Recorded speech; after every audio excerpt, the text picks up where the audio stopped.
Doctor ortho Ayurvedic oil और capsule, अब दर्द भी घुटने टेकेगा।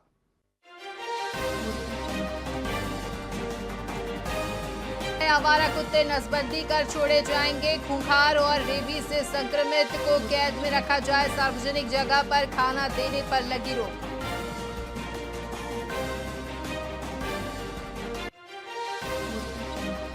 बेगूसराय में पीएम ने किया 6 लेन ब्रिज का उद्घाटन। नीतीश कुमार के साथ पुल पर घूमे, गमछा लहराकर लोगों का अभिवादन किया।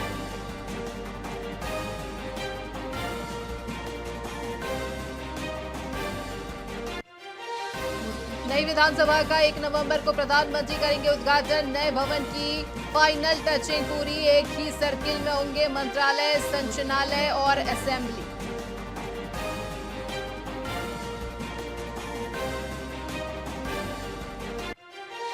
कांग्रेस का वोट चोरी के खिलाफ बड़ा आंदोलन, शामिल हो सकते हैं प्रदेश प्रभारी सचिन पायलट। ब्लॉक प्रभारियों की नियुक्ति भी संभव।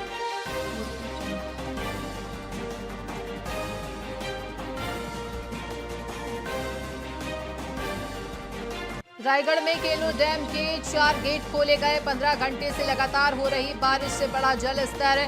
कोड़केल में रास्ते में बहने लगा पानी।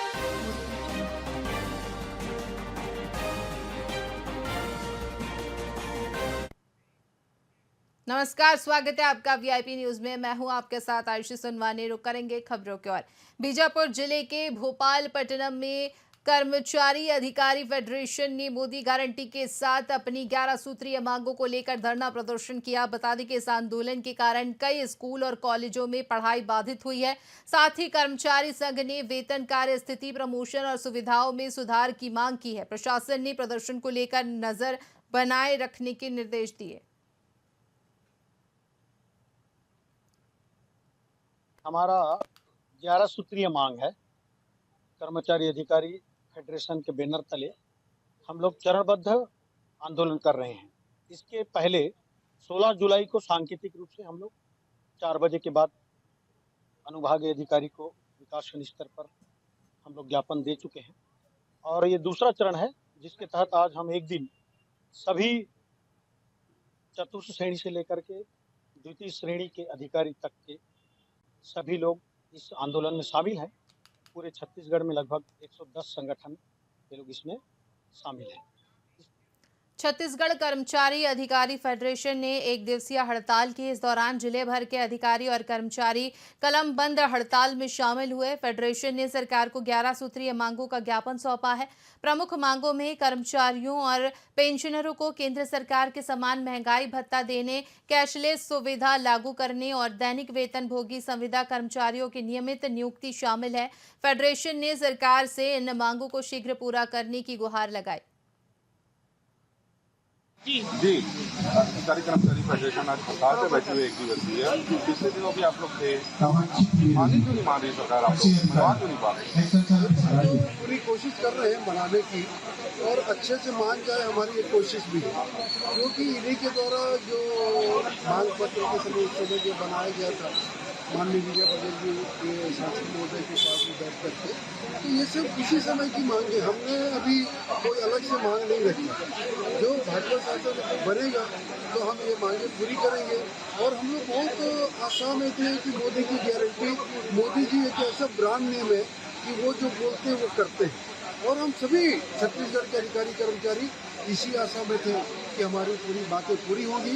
लेकिन बहुत ही दुख इस बात का लग रहा है, जो छोटी छोटी बातें डीए जैसी चीज़ के लिए भी आज हमको सड़क पर बैठना पड़ा, बहुत ही कर्मचारियों में नकारात्मक दिया। और दूसरा जो लंबित है डीए 2019 से जीपीएफ खाते में समायोजित करना है करके वो भी नहीं किया गया। नमस्कार, छत्तीसगढ़ कर्मचारी अधिकारी फेडरेशन जिला दुर्ग की तरफ से मुँह मत लगाना भाई, नीचे आईडी को ठीक से रखो ना।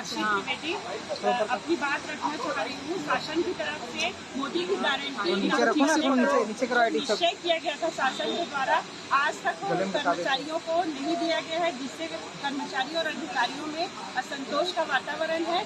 मोदी जी की हर चीजों को सरकार पूरा कर रही है, तो कर्मचारी की जब बात आती है तो सरकार पीछे क्यों हट जा रही है। और जो दैनिक वेतन भोगी कर्मचारी है उनको नियमितीकरण की भी घोषणा उन्होंने अपने घोषणा पत्र में रखी थी।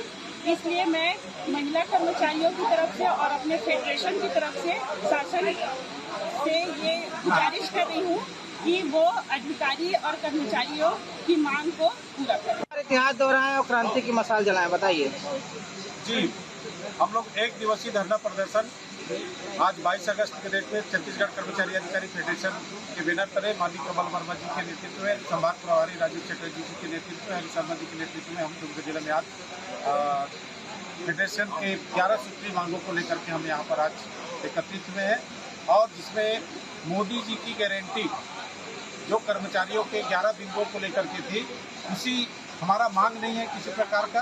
ये चुनाव के समय सरकार बनने के पूर्व हमारे घोषणा पत्र शासन जो वर्तमान में बैठे हैं, दुर्ग जिला से ही कर्मचारियों के लिए यह नीति तय की गई थी, जिसमें मोदी जी की गारंटी के अनुसार केंद्र के समान महंगाई भत्ता देने की बात कही गई थी, पेंशनरों को केंद्र के समान महंगाई भत्ता देने की बात कही गई थी, देय तिथि से महंगाई भत्ता देने की बात कही गई थी। मोदी जी की गारंटी में 2019 से जो हमारा लंबित डीए है उसको देने की बात कही गई थी। प्रदेश की लिपिक, शिक्षक, विभिन्न कैडरों में जो हमारी वेतन विसंगति है उसको दूर करने की बात कही गई थी। प्रदेश में 4 स्तरीय वेतनमान को दूर करने की बात कही गई थी। सहायक शिक्षकों, पशु चिकित्सा शिक्षकों, इन सबको वेतनमान में जो विसंगति है उसको दूर करने की बात की गई थी। भाजपा शासित प्रदेशों में जो कैशलेस सुविधा लागू की बात कही गई थी। इस प्रकार से 11 बड़े मांग थे, जिसमें अनियमित कर्मचारियों को और संविदा कर्मचारियों को, जो लघु वेतन कर्मचारियों को नियमित करने की बात कही गई थी। ये सरकार बनने के बाद भी 2.5 साल में अभी तक इन कर्मचारियों की जो मोदी जी की गारंटी की बात थी वो अभी तक पूरी नहीं हुई है। कर्मचारी एक संयुक्त रूप से आज एक दिवसीय हड़ताल कर रहे हैं, एक नया इतिहास बनाने की तैयारी चल रही है, ऐसा है क्या?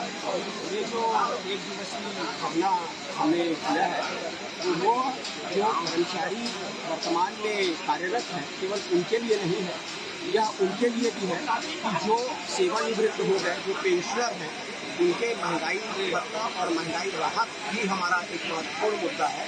और सरकार ने जो 2% महंगाई भत्ता देने की घोषणा की, उस घोषणा के साथ ही दिनांक भी निर्धारित होता है और उसके पत्र जारी होते हैं वित्त विभाग से, वो नहीं हुआ है। और आपका जो प्रश्न था क्या सरकार इस हड़ताल को रोकने के लिए इस प्रकार का कदम उठाएगी, तो सत्य बात है। जबलपुर स्थित कदम संस्थान ने एक अनोखी पहल शुरू की है। ये संस्था लोगों को उनके जन्मदिन और त्योहारों पर उपहार में पौधे और बीज दे रही है। इस अभियान का उद्देश्य लोगों को वृक्षारोपण के लिए प्रोत्साहित करना है। संस्था की ये पहल अब स्कूलों तक भी पहुंच रही है। हाल ही में दुर्ग के 2 स्कूलों में बच्चों और शिक्षकों ने पौधे लगाए और उनकी देखभाल करने की शपथ ली। संस्थान का मानना है कि अगर हर व्यक्ति अपने खास मौके पर एक पौधा लगाए तो आने वाले समय में हमारा प्रदेश पूरी तरह से हरा भरा हो जाएगा और प्रदूषण कम होगा।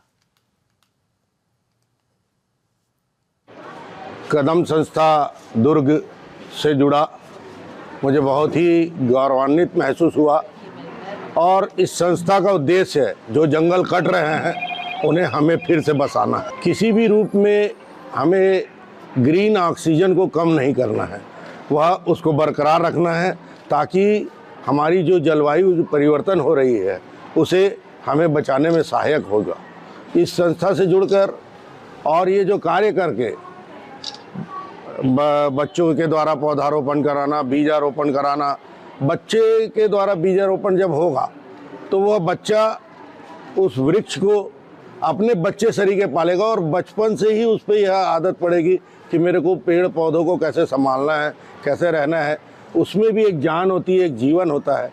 ऐसा जैसा मैं हूँ वैसे मेरे पौधे रहेंगे तो मुझे शुद्ध हवा ऑक्सीजन मिलेगी, ऐसा उनके मन में ये विचार आएगा। और मैं यहाँ पे दुर्ग पब्लिक स्कूल का धन्यवाद करता हूँ कि उन्होंने हमें यहाँ पे बुलाया और हम यहाँ पे बीजारोपण कर रहे हैं, बीज का वितरण करेंगे बच्चों के बीच में। और यहाँ पे बैठे समस्त टीचरों से, बच्चों से भी आह्वान करूँगा कि वह अपने जन्मदिन में हमेशा एक पौधा जरूर लगाएं। संस्था जबलपुर में एस्टेब्लिश्ड हुई है। 20 जनवरी 1995 को इसकी स्थापना की गई थी और इसका मूल सोच है समग्र उत्तरदायित्व बोध। उसके साथ कुछ कामों को लेकर हम आगे बढ़े, जिसमें जो सबसे ज़्यादा चर्चित हमारा काम है वो 17 जुलाई 2004 से हमने दैनिक पौधारोपण जबलपुर में शुरू किया। रोज पौधारोपण करते हैं किसी का जन्मदिन हो, वैवाहिक सालगिरह, ऐसे ओकेजन पे लोग हमारे साथ आके अपना जन्मदिन और वैवाहिक सालगिरह पौधा रोप। छत्तीसगढ़ में अपनी 11 सूत्रीय मांगों को लेकर अधिकारी कर्मचारी फेडरेशन संघ ने एक बार फिर मोर्चा खोल दिया है। प्रांतीय आह्वान पर पूरे जिले में कर्मचारियों ने सामूहिक अवकाश लेकर कलमबंद हड़ताल की। इस हड़ताल से स्कूल, कॉलेज और सरकारी दफ्तरों का काम पूरी तरह ठप हो गया। प्रदर्शनकारियों का आरोप है कि मोदी की गारंटी के बावजूद उनकी मांगें पूरी नहीं की जा रही हैं। उनकी मुख्य मांगों में महंगाई भत्ता, बकाया एरियर, GPF और समय मान वेतनमान जैसी चीजें शामिल हैं। आज हमारा छत्तीसगढ़ कर्मचारी अधिकारी फेडरेशन प्रांतीय आह्वान पर 11 सूत्री मांग को लेकर धरना प्रदर्शन, एक दिवसीय धरना प्रदर्शन में बैठा है। और आप देख रहे हैं हुजूम पूरा कुर्सी कम पड़ गई है। पूरे स्कूल, कॉलेज, हॉस्पिटल, ऑफिस सारे बंद हैं, ताला लटका हुआ है। हम मोदी की गारंटी लागू करने के लिए माननीय हमारे ऊर्जावान मुख्यमंत्री विष्णुदेव साय से 2 महीने से लगे हुए हैं। 16 जुलाई को ज्ञापन दिए उन्होंने। अब आज हम एक दिवसीय धरना प्रदर्शन में बैठे हैं। हमारी 11 सूत्री मांगों में प्रमुख DA था, DA उन्होंने तो दे दिया, मगर हमारे DA से DA नहीं दे रहे हैं। वो हमको हमारे एरियाज पूरा टका जा रहे हैं। हम माननीय मुख्यमंत्री महोदय से निवेदन करना चाहते हैं कि जो मोदी की गारंटी में आपने घोषणा पत्र में शामिल किया था, उसी सारे मांगों को पूरा कर दे, ताकि आप कर्मचारी आपके साथ बैठे रहें। लंबे समय से आप लोग मांग कर रहे हो, मांगे सुनी नहीं जा रही है, आगे क्या कदम होगा और आज क्या प्रभावित हो रहा है? आज तो देख रहे हैं आप, हमारे जिले में 39 संगठन पूरा जोर जोरों से बैठा हुआ है और प्रदेश में 120 संगठन। अगर मैं बोलूं पूरे प्रदेश में तो 7 लाख कर्मचारी आज ताला लगा के आप धरना स्थल पर बैठे हुए हैं। यह सरकार के लिए अच्छी बात नहीं है। हम तो यही चाहते हैं, हमें शौक नहीं है हमें हड़ताल करने का, हम तो आपके साथ है। हमने नरवा को पाटा, पहले हमने चाउर का भरोसा किया, चाउर को गए तो नरवा को पाटा, अब नरवा के बाद साय आ गया। अब साय भी हमारे साथ नहीं दे रहे तो बार बार करने में कर्मचारी बिल्कुल दंड नहीं करेगा। ये 100% सही है। दुर्ग में स्थापित प्रथम आदिवासी शहीद वीर नारायण सिंह की मूर्ति के शिलालेख पर कालिक पोतने की घटना के विरोध में सर्व आदिवासी समाज ने कलेक्टर को ज्ञापन सौंपा। साथ ही समाज ने दोषियों की जल्द गिरफ्तारी और सख्त कार्रवाई की मांग की है। इस दौरान चेतावनी दी गई कि यदि समय पर कार्रवाई नहीं हुई तो समाज उग्र आंदोलन करेगा, जिसकी जिम्मेदारी प्रशासन की होगी। आज गोंडवाना यूथ क्लब के द्वारा ज्ञापन के माध्यम से जो दुर्ग शहर में हमारे जो प्रथम वीर शहीद नारायण सिंह जी के प्रतिमा पे जो लिखा हुआ था, उसे खंडित करने का काम असामाजिक तत्व द्वारा किया गया है, उसके संबंध में हमने ज्ञापन देने आया है। और हमने कलेक्टर साहब के माध्यम से मुख्यमंत्री जी और उप गृह मंत्री जी को ज्ञापन दिए हैं और कानूनी कार्रवाई की मांग की है हम लोग। ये लगभग 1 हफ्ते पहले की घटना है, अभी तक कार्रवाई नहीं हुआ है। तो इससे हमारे समाज पूरा आक्रोश है और असामाजिक तत्वों के ऊपर कानूनी कार्रवाई करने की मांग कर रहा है और नहीं करने पर आंदोलन किया जाएगा। दुर्ग जिले की घटना के संबंध में ज्ञापन दिया है, माननीय मुख्यमंत्री जी के नाम पे ज्ञापन है, उसको संबंधित को प्रेषित किया जाएगा। आज खैरागढ़ ओवरब्रिज पर लगातार हो रहे हादसों और जाम की समस्या से परेशान होकर शहर कांग्रेस ने कलेक्टर को ज्ञापन सौंपा। कांग्रेस ने कहा कि बढ़ती जनसंख्या के कारण ये ब्रिज छोटा पड़ गया है, जिससे यातायात का दबाव बढ़ गया है और आए दिन दुर्घटनाएं हो रही हैं। कांग्रेस का आरोप है कि मौजूदा ओवरब्रिज काफी पुराना हो चुका है, जबकि निर्माणाधीन अंडा ब्रिज का काम भी बहुत धीमी गति से चल रहा है। ज्ञापन में जल्द से जल्द एक नया ओवरब्रिज बनाने की मांग की गई है। राजनांदगांव शहर में हमारा जो स्टेट स्कूल के पास से ओवरब्रिज है, जिससे हम पटरी पार जाते हैं, वो बहुत ही ज़्यादा वहाँ पर ट्रैफिक लोड हो चुका है। यहाँ तक कि वहाँ पे इतनी जानें चली गई हैं अभी, और हम लगातार प्रशासन से इस बात का गुहार कर रहे हैं कि यहाँ पर नया ओवरब्रिज बनाया जाए। यहाँ के विधायक सम्मानित श्री डॉक्टर रमन सिंह जी ने इस बात के लिए घोषणा पत्र में अपने चुनावी वादे में कहा था, लेकिन अभी तक के वो कोई ओवरब्रिज का काम शुरू नहीं हुआ है। प्रशासन से मिलने पर जानकारी यही आ रही है कि पहले अंडरब्रिज का निर्माण होगा, फिर ओवरब्रिज टूटेगा, और उसके बाद अंडरब्रिज का निर्माण की बात आ रही है तो बोलते हैं अभी पानी भरा हुआ है। राजनांदगांव शहर का एक मुख्य ओवरब्रिज है और इसमें मैं बताना चाहूँगा कि ऑलरेडी शासन द्वारा इस ओवरब्रिज की स्वीकृति दे दिया जा चुका है। इसमें एक अंडरब्रिज अभी अंडर कंस्ट्रक्शन है। जैसे ही वो अंडरब्रिज बन जाएगा, उसके पश्चात ओवरब्रिज को तोड़ने का कार्य प्रारंभ होगा और उसके पश्चात उसी जगह पे नया ओवरब्रिज बनेगा। तो ये ऑलरेडी जो काम है ये स्वीकृत है और आने वाले समय में इस काम को किया जाएगा। इसी के साथ खबरों में फिलहाल इतना ही। बने रहिए VIP न्यूज़ के साथ। मुझे दीजिए इजाजत। नमस्कार।